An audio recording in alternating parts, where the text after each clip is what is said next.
Bueno, solo dúas verbas para felicitar o Concello gañador desta campaña, primeira campaña O meu Entroido é o mellor, que ha sido, como non, por eso estamos hoxe aquí, o Concello de Verín. Foi unha votación que deixamos bastante tempo, un par de meses, moi reñida ao final entre os tres primeiros concellos, pero finalmente o Concello de Lalín resultou o máis votado. Verín, o máis votado. Es que estamos tamén coa Feira do Cocido. Polo cal, a nosa noraboa o Concello de Lalín, de Verín e a todos os cidadáns de Verín. Que diferencia había entre o Verín o primeiro e o segundo? Mais ou menos un 15-20%. Entre o segundo e o terceiro estaban... E con respecto a Sinfo, que é o importante? Pois sería como un 15-20%. Sí, bueno, o segundo e o terceiro quedaron bastante parecidos. E por que se aposta por facer este tipo de...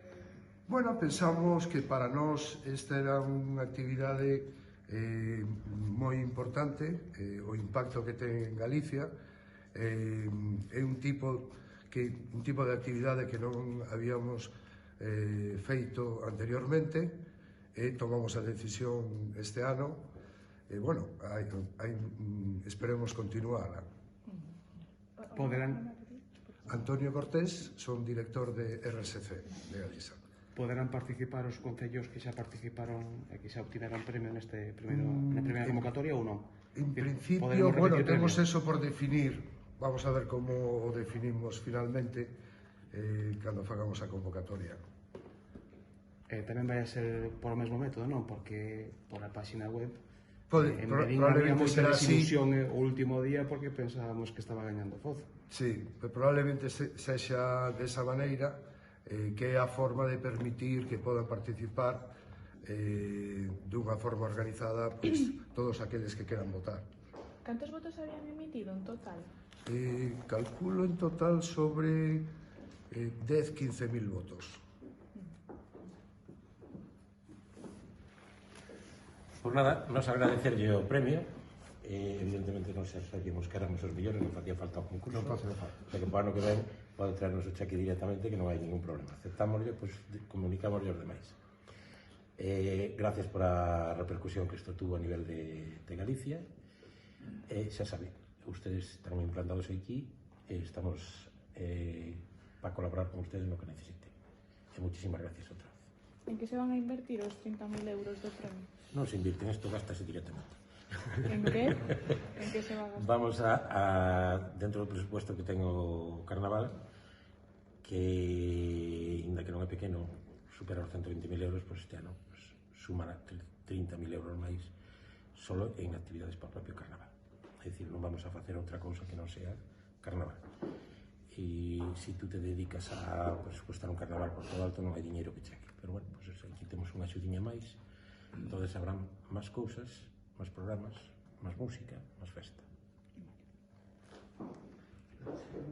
Eu creo que nos queda agradecerlle á xente os seus votos, que ao final é o que nos levou aquí a este momento. Sí, como decía o alcalde, sabemos que o noso Entroido é o mellor, pero tamén hai que demostrarlo. Eu creo que desta vez que a xente que o demostrou. Muchísimas gracias a Gadis e a xente, por supuesto, por os seus votos.